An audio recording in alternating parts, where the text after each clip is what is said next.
দুর্গাপুরে খাইবার পাস মেলা হচ্ছে। আমি একটুকু সবে শুয়েছিলাম, মানে আজকে শরীরটা খুবই ক্লান্ত, খুবই টায়ার্ড, তো সেই জন্য একটুকু শুয়েছিলাম, শুয়ে ঘুমিয়ে গেছিলাম। তো আমি যাব না বলে ঠিক করেছিলাম, ও বাবা তাতে হলো না গো।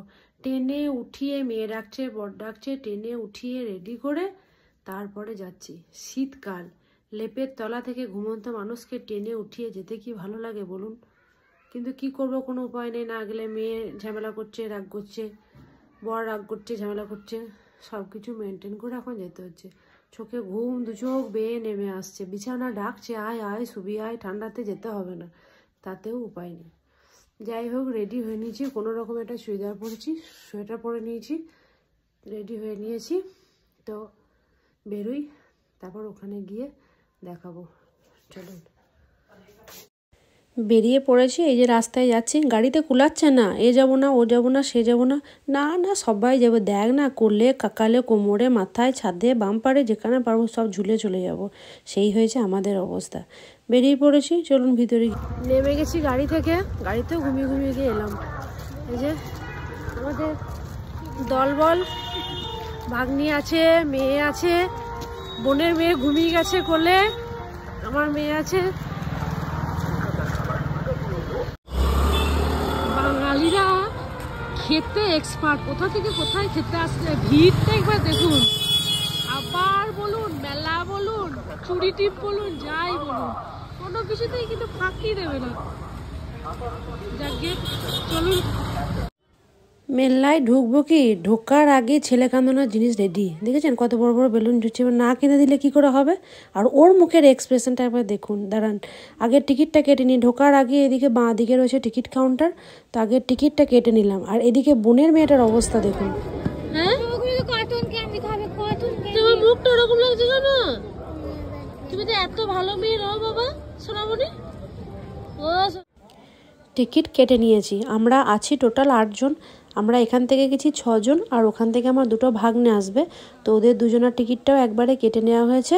এখানে এই দাদা টিকিট দেখছেন, তো সবারই টিকিটটা একবারে কেটে নিয়ে ভিতরে যাব। তারপর ওরা এলে তখন ওদেরকে নিয়ে আবার একবার বেরিয়ে এসে টিকিট দুটো দেখিয়ে ভিতরে নিয়ে যাওয়া হবে। পয়সা দিয়ে খাবার জন্য আলাদা করে মেলা, তার নাম হচ্ছে খাইবার পাস, মানে পয়সা দিয়ে পাস, পয়সা দিয়ে পাস কেটে বসে বসে খাও, এই হচ্ছে এখানকার সিস্টেম। চলুন,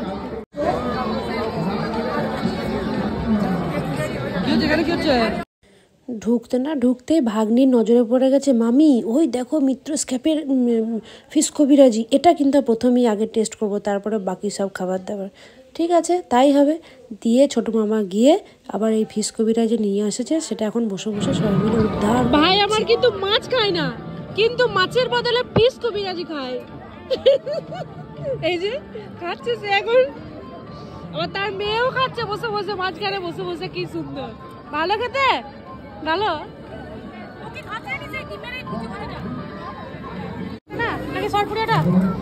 যে যেটা ভালোবাসে চলে গেছে সরপুরিয়া আনতে।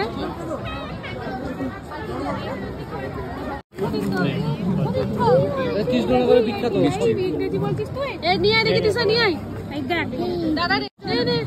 ওইটাকে নিচ্ছে, এইটাকে নিয়ে নাকি কাছে রয়েছে যখন। নে নে নে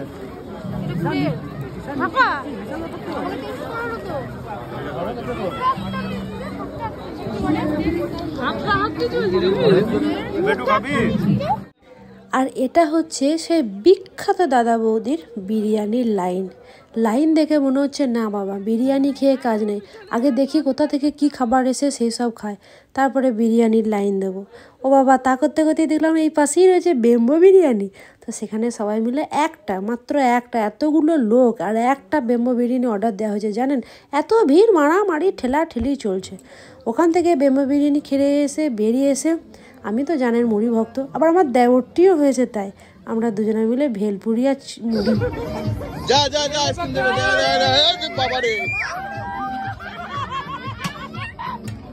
বন্ধুরা যেখানেই যাব মুড়ি কিন্তু চাই, তাতে খাইবার পাশে চিকেন, মটন, বিরিয়ানি সব বাদ দিয়ে এই যে মুড়ি থাকবে, সেরকম খাবার ভেলপুরি নিয়ে নিয়েছি। এখন সব যত্নে মনের আনন্দ পয়সা দিয়ে এসে সুদূর পানাগড় থেকে এসে এখানে এসে মুড়ি খাওয়ার জন্য। ভালো খেতে, পয়সা দিয়ে খেলে সবকিছু ভালো লাগে, কিন্তু খারাপ নাই, সব ভালো। এখানে এরা খাচ্ছে অক্টোপাস, আমি কিন্তু বাবু তখন ছিলাম না, তার কারণ আমি গেছিলাম অডিশন দিতে। লাখ টাকার লক্ষ্মী লাভ, লাখ টাকার লক্ষ্মী, মা লক্ষ্মী যদি সহায় হয় তাহলে লক্ষ্মী লাভ করবে। লাখ টাকা বলে কথা, কি করা যায় বলুন দেখি। যাই হোক, ওরা এদিকে ভিডিওটা নিজেরাই করেছে, আমি তখন ছিলাম না। এদিকে আমি দেখুন মনোযোগ সহকারে ফর্ম ফিল আপ করছি। যদি একবার ডাক আসে রে ভাই, একবার লাফিয়ে চলে যাব ছুটে, কোনো কথাই হবে না। তো যাই হোক, এখানে ফর্মটা ফিল আপ করছি, ফর্ম ফিল আপ করে জমা দিয়ে দেখি কবে ডাক দেয়। এইসব করতে করতে টানাটানি চলছে। ওরে বাবা, রাত হয়ে গেছে, খাবার দাবারের দোকান বন্ধ করে দেবে। 10টা বেজে গেলে বলছে একটা করে লাইট নিভে যাচ্ছে, তার মানে আর খাবার দেবে না, এবারে ঘর যাও। দরকার নাই বাবা, খাবারের মেলায় এসেছি, খাবার না খেয়ে ঘর গেলে ঘরেও তো খাবার নাই, রান্না তো করে আসি নাই। যাই হোক, তারপর আবার এখানে এলাম, খাবারের অর্ডার দিয়েছিল, কিন্তু খাবারটা অত্যন্ত বাজে খেতে, মানে এরকম বাজে খাবার আমরা খাইনি। চিকেন মাটন এগুলো খাবারগুলো বেশ ভালোই টেস্ট ছিল, কিন্তু চালটা মনে হচ্ছে যেন সেদ্ধ চাল হলুদ মেখে দিয়ে দিয়েছে। দোকানের নামটা বলে দেবো, যারা এখানে খাইবার পাশে আসছেন এখান থেকে কিন্তু একদম খাবেন না, খাবার অত্যন্ত বাজে, মনে হচ্ছে যেন চাল খাচ্ছি। কি ওই যে সিনহা ব্রাদার্স ক্যাটারার, এত বাজে খাবার এই যে খাচ্ছি, পুরো চাল মনে হচ্ছে, পয়সা দিয়ে খাচ্ছি তো ফেলতে মায়া লাগছে, খাবার অত্যন্ত বাজে, মনে হচ্ছে না চাল খাচ্ছি, চাল। ঘরে হলে বোধহয় সবাই ছুঁড়ে ফেলে দিত, কিন্তু এটা বাইরে তো পয়সা দিয়ে খাচ্ছি, গায়ে লাগছে, ওই জন্য খেতে হচ্ছে বাধ্য হয়ে। যখন এলো মেলাতে সব স্টাইল মেরে, সোয়েটার নেই, কারো টুপি নেই। এখন দেখুন বাড়ি ফিরছি ঘড়ির কাঁটায় প্রায় 10:30 ছুঁই। ঠান্ডাটাও ভালো লাগছে, লোকজনের ভিড় একদম ফাঁকা রাস্তা। আগে যাওয়ার সময় যে গাড়িগুলো ছিল একটাও নেই, মোটামুটি ফাঁকা হয়ে গেছে, মেলা বন্ধ হয়ে গেছে। বাড়ি ফিরছি, তাই দেখুন বুচকা বুচকি হাতে নিয়ে, মাথায় টুপি, সোয়েটার, যে যেমনভাবে পেরেছে আর কি। তার সামনে যে মেয়ে দুটো যাচ্ছে তাদেরও তাই।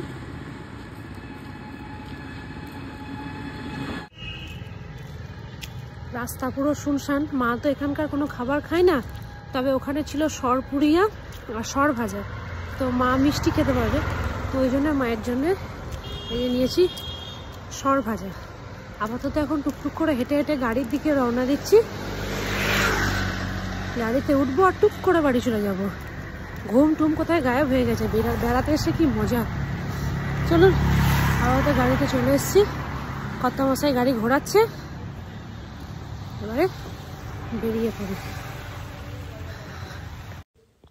সব কিছুই ঠিকঠাক ছিল যতক্ষণ না ওই গায়ে হলুদের চালের ওই বিরিয়ানিটা খেলাম, মানে ওই হলুদ পোলাওটা। গায়ে হলুদ করিয়ে দিয়ে দিয়েছে, তো ভালো তো হবে না গো, সাজিয়ে গুজিয়ে না দিলে ভালো হয় কখনো, দেখেছেন। খেয়ে দিয়ে এবার বাড়ির পথে রওনা দিচ্ছি, বাড়ি যাই। দেখা হবে পরের দিনে আবার একটা সুন্দর ভিডিওর সাথে, ততক্ষণের জন্য টাটা।